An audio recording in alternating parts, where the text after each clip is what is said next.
जिस धर्म के क्षेत्र में, अध्यात्म के क्षेत्र में, योग के क्षेत्र में हम आए तो वहां तो बड़े बड़े पहले से ही शंकराचार्य बड़े बड़े धुरंधर थे और हमको लोग धक्का मार के साइड में कर दिया करते, क्योंकि वैसे भी बोले मंदिर का पेट और बाबा का गेट दूर से ही दिखता है।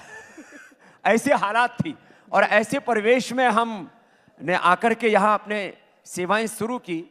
आज मेन स्ट्रीम मीडिया के अलावा सोशल मीडिया में 1.25 करोड़ से के करीब लोग मुझे फेसबुक पर फॉलो करते हैं, 1 करोड़ से ज्यादा लोग मुझे यूट्यूब पर फॉलो करते हैं। 800 करोड़ से ज्यादा बार मेरे वीडियोस को देखा गया, 800 करोड़ से ज्यादा बार।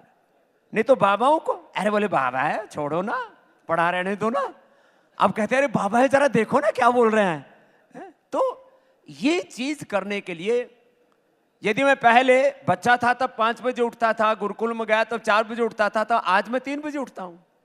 आज भी 3 बजे का उठा हुआ यहां पर पहुंचा हूं और रोज रात को 10 बजे तक 18 से 20 घंटे मेरी रोज की दिनचर्या है कि मैं भारत माता की सेवा, उसी को अपना धर्म समझता हूं। मैं समझता हूं ये बात यदि पूरे देश में आ जाए। आप जब अपने फॉलोअर्स की बात कर रहे हैं ना, तो मुझे पूरा यकीन है आपके कुछ फॉलोअर्स यहाँ पर भी हैं जो आपके वीडियोस देखते हैं, आपको फॉलो करते हैं, आपका योगा सीखना चाहते हैं, क्योंकि कई क्षेत्रों में उनकी मदद हुई है। लेकिन बात जब हम पतंजलि के प्रोडक्ट्स की करते हैं तो हम देसी घी तक तो ठीक था, फिर देसी परिधान पर भी आ गए, डेयरी प्रोडक्ट्स तक ठीक था, फिर उसके बाद हमने देखा ब्यूटी प्रोडक्ट्स भी आ गए। कुछ छोड़ा है बाबा रामदेव ने?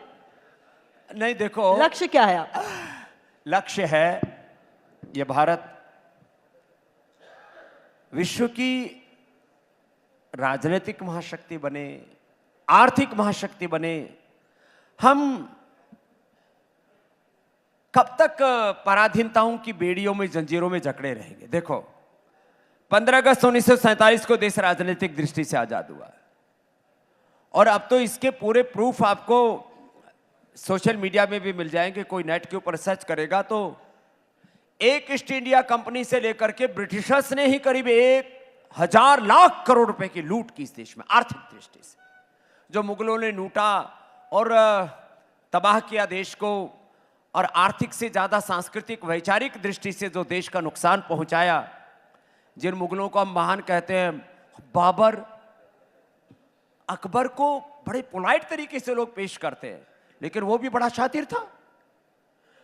बाबर हो या अकबर हो, औरंगजेब हो या बहादुर शाह जफर, खैर वो तो बहुत ही कायर कमजोर बुज़दिल निकला, भाग करके रंगून भेज दिया गया, जो भी था।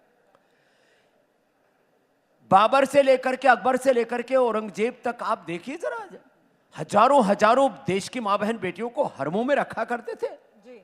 है उन हरामखोर मुगलों को बहुत से लोग अपना आइडियल मानते हैं। तो मैं समझता हूं इस देश के अंदर हमें आइडियल मानना चाहिए भगवान राम को, भगवान कृष्ण को, हनुमान को, शिव को, गौतम कणाद, जैमिनी, पाणिनि, पतंजलि को, भगवान बुद्ध को, महावीर को, और अपने पूर्वजों को आदर्श मान करके उन पूर्वजों की तरह हमें पुरुषार्थ करके ना, वो प्रतिभान गढ़ करके देश के लिए योगदान देना चाहिए। और मैं उसको दे रहा हूं और ये कह रहा हूं कि मैं एक सन्यासी होकर के, जिसको कुछ नहीं चाहिए, वो इतना कर रहा हूं। तो भाई आपके तो बाल बच्चे भी, आने वाली पीढ़ियां भी है, आप कुछ करोगे तो आपके कुलवंश का गौरव बढ़ेगा।